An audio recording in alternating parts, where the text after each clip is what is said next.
Have you ever felt like you don't quite belong anywhere? Even when you are surrounded by people, like you see more than others, feel more than others, but somehow, say less. You listen, you observe, you understand, but when it's your turn to be understood, something goes quiet. This is not just introversion. This is something deeper, something layered, something hard to explain. Welcome inside the INFJ mind, one of the rarest personality types in the world, often called the most complex, the most misunderstood, and sometimes, the most lonely. If you are an INFJ, or if you love one, stay with me, because what you're about to hear might feel uncomfortably accurate. The INFJ mind is always thinking, not just thinking, but analyzing, connecting, projecting, replaying. The INFJ mind rarely rests. Even in silence, it is loud. Thoughts come in waves, but not random waves, meaningful ones, patterns, symbols, future possibilities, hidden motives, unspoken emotions. An INFJ doesn't just see what is happening, they see what could happen, and what might go wrong, and what it all means. This is called deep intuition, but for the INFJ, it feels like living slightly ahead of reality. You walk into a room, and already sense the tension. You hear someone speak, and notice what they didn't say. You watch behavior, and feel the story behind it. It's not something you try to do. It just happens. Automatically, constantly, and sometimes, exhaustingly. INFJs feel everything deeply. INFJs don't just notice emotions. They absorb them. Other people's energy becomes their own. A sad room feels heavy. A tense conversation feels sharp. A joyful moment feels warm. And all of it stays longer than it should. INFJs are emotional sponges, but they rarely show it. On the outside, they seem calm, composed, even distant. But inside, there is a storm of feelings. Layered, complex, hard to untangle. They care deeply, but they don't always express it loudly. Because their emotions are not simple, they are precise and private. This is why INFJs often feel misunderstood. People see the calm surface, but never the depth underneath. INFJs crave deep connection. Small talk feels draining. Surface-level conversations feel empty. INFJs are not interested in talking just to talk. They want meaning. They want truth. They want depth. They want to know who you really are. Not your job, not your status, not your mask, but your fears, your dreams, your inner world. And when they find that connection, they hold on to it tightly, because it is rare. But here's the paradox. INFJs crave deep connection, yet struggle to open up fully. They listen more than they speak. They understand more than they reveal. And so, they often become the safe space for others, but have very few safe spaces themselves. INFJs are old souls. There is something timeless about INFJs. They often feel older than their age. Even as children, they ask deeper questions. They notice deeper things. They feel things they can't explain. While others are focused on the moment, INFJs are thinking about life, purpose, meaning, human nature. They don't just live life. They study it, quietly, internally, constantly. This gives them wisdom, but it also creates distance. Because not everyone wants to go that deep, and not everyone understands that depth. INFJs see through people. This is one of their strongest traits, and one of their heaviest burdens. INFJs can read people with unsettling accuracy. They notice patterns, in tone, in behavior, in energy. They sense when something is off. Even when everything looks fine, they can tell when someone is being fake, when someone is hurting, when someone is hiding something, and they don't need proof. They just know. But this creates a quiet tension, because they see things they cannot always say. And even if they do, not everyone is ready to hear it. So they stay silent, and carry the truth alone. INFJs live in two worlds, the outer world, and the inner world. The outer world is practical, busy, loud, demanding. The inner world is calm, deep, imagined, meaningful. INFJs spend a lot of time in their inner world, not because they want to escape reality, but because their inner world feels more real, more aligned, more honest. It's where they process everything, where they make sense of life, where they recharge. But this also creates a disconnect, because the world outside moves fast, and the INFJ mind moves deep. INFJs are quietly intense.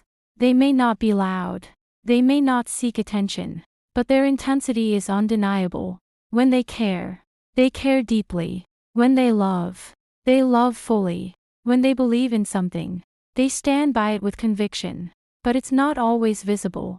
Their intensity is internal, focused, controlled, like a quiet fire, burning steadily, not loudly, but powerfully. INFJs often feel misunderstood. This is one of the most common INFJ experiences. Feeling different, feeling unseen, feeling like no one truly gets them. Not because people don't try, but because INFJs are hard to read. They are complex, layered, contradictory at times. They can be warm and distant, open and private, logical and emotional, all at once. And this confuses people.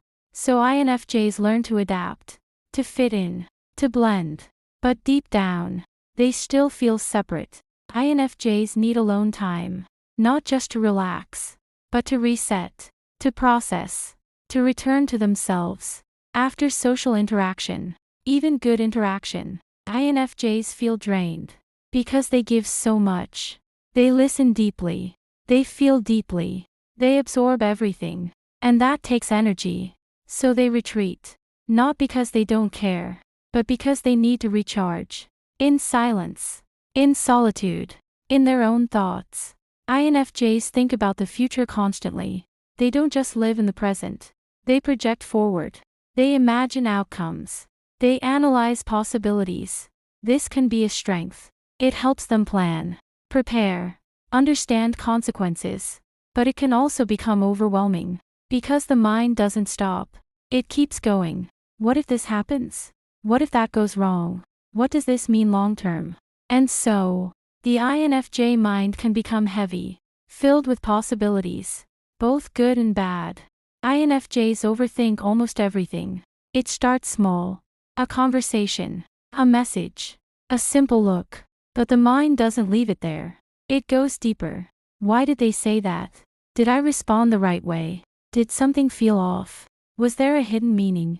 INFJs replay moments. Again, and again, and again. Not because they want to, but because their mind is wired to search for meaning. They don't just experience life. They analyze it, even long after the moment is gone. A single sentence can echo in their mind for hours. A small interaction can turn into a full internal dialogue. They imagine different versions, different outcomes, different interpretations. And sometimes, they create problems that were never really there. This is the weight of awareness. The cost of depth. INFJs struggle to feel fully understood. They can understand others with surprising accuracy. But when it comes to themselves, it feels different. Explaining their thoughts is not easy. Because their thoughts are not linear.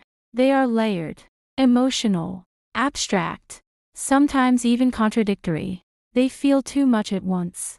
And when they try to explain it, it comes out incomplete, or simplified, or misunderstood. So over time, they stop trying as much.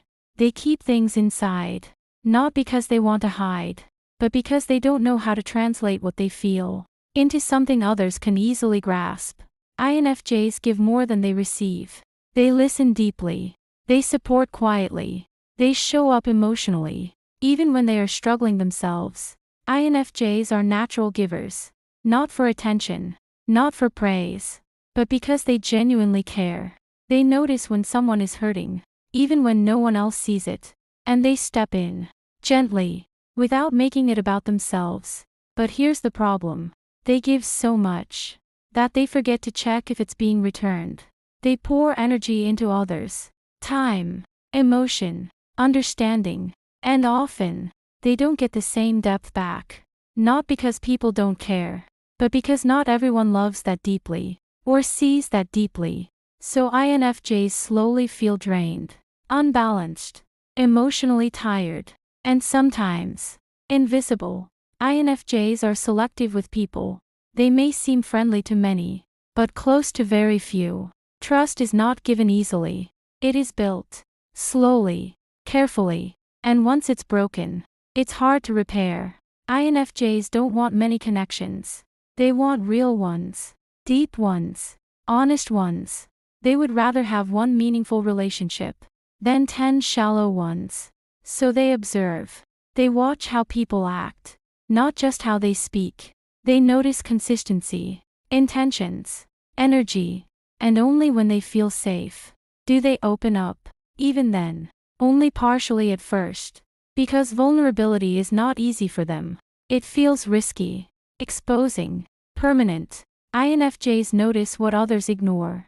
The subtle shift in tone, the hesitation before a response, the forced smile, the hidden sadness, the quiet discomfort. INFJs pick up on things most people overlook. Not because they are trying to analyze, but because their mind is naturally tuned to it. They see patterns in behavior, in emotions, in relationships. They connect small details into bigger meanings. And often, they understand situations before others do. But this awareness can feel isolating, because they see what others don't see, and feel what others don't feel, at least not as intensely. INFJs need meaning in everything. They don't like doing things without purpose. Repetitive routines feel empty. Pointless conversations feel draining. They want depth, even in simple moments. They ask questions like, why does this matter? What does this lead to? What is the deeper meaning here? This makes them thoughtful, intentional, purpose-driven. But it can also make life feel heavy, because not everything has a clear meaning, and not everything needs to. But the INFJ mind keeps searching anyway. INFJs are highly idealistic. They believe in how things could be, not just how things are. They imagine better systems, better relationships, better versions of people. They hold on to visions of growth, of kindness, of authenticity. But reality does not always match that vision. People disappoint. Situations fall short. Intentions are misunderstood. And this creates a quiet frustration. Because INFJs don't just see reality, they see its potential. And when that potential is not reached, it hurts more than they show. INFJs can be extremely private, even with people they trust. There are parts of them they keep hidden, thoughts they don't share, feelings they don't express. Not because they are secretive, but because their inner world feels personal, sacred, hard to explain. They choose carefully what they reveal, and to whom. Because once something is shared, it cannot be taken back. So they filter, they reflect, they decide, and sometimes, they choose silence. INFJs experience emotional burnout, because they feel so much, because they give so much, because they think so much. There comes a point where it becomes too much. They feel overwhelmed, drained, disconnected, even from themselves. Things that once mattered feel distant. Conversations feel exhausting. Noise feels unbearable. And they retreat. Not dramatically, but quietly. They pull back. They reduce contact. They seek stillness. Because their mind and emotions need space to recover, to reset, to breathe. INFJs have a strong inner voice. It's not loud, but it's clear. A quiet sense of knowing, guiding them, warning them, helping them decide. They rely on this inner voice more than external opinions. Even when they don't fully understand it, they trust it, because it has proven itself over time. It's what tells them something feels right, or something feels off. And most of the time, it's accurate. INFJs value authenticity above all. They are drawn to real people, honest people, genuine people. Pretending does not impress them. Surface-level charm does not hold them. They want truth, even if it's messy, even if it's uncomfortable, because authenticity feels safe to them. It feels grounded. And when they sense someone is fake, they slowly distance themselves, without confrontation, Without drama. Just quiet withdrawal. INFJs can be perfectionists. Not always in obvious ways, but internally. They set high standards. For themselves. For their choices. For their relationships. They want to do things right.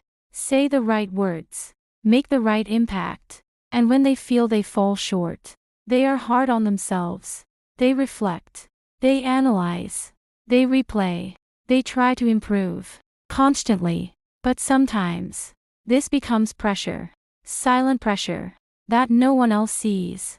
INFJs carry emotional weight alone. They don't like burdening others. Even when they are struggling. They think, others have their own problems. I don't want to add to it. So they hold things in. They process internally. They deal with it quietly. And while they are strong, this can become heavy. Because everyone needs support. Even the ones who seem the strongest. Being an INFJ is not simple. It is a life lived in layers. Thoughts run deep. Emotions run deep. Awareness runs deep. You see the world differently. You feel the world differently. And that makes life both beautiful and heavy. You notice what others miss. You care when others do not. You reflect when others act. And sometimes, that leaves you feeling alone. But there is power in that depth. There is insight in that awareness. There is wisdom in seeing beneath the surface. Being an INFJ means living intentionally. Feeling profoundly. Understanding beyond words. It also means learning boundaries. Learning self-care. Learning when to step back and recharge. The world can be overwhelming. But your mind is capable of extraordinary understanding. Your heart is capable of extraordinary compassion. This is the paradox of being an INFJ. You are rare, complex, and intensely human. You can feel the weight of the world. And you can also illuminate it. If you are an INFJ, remember this. You are not broken.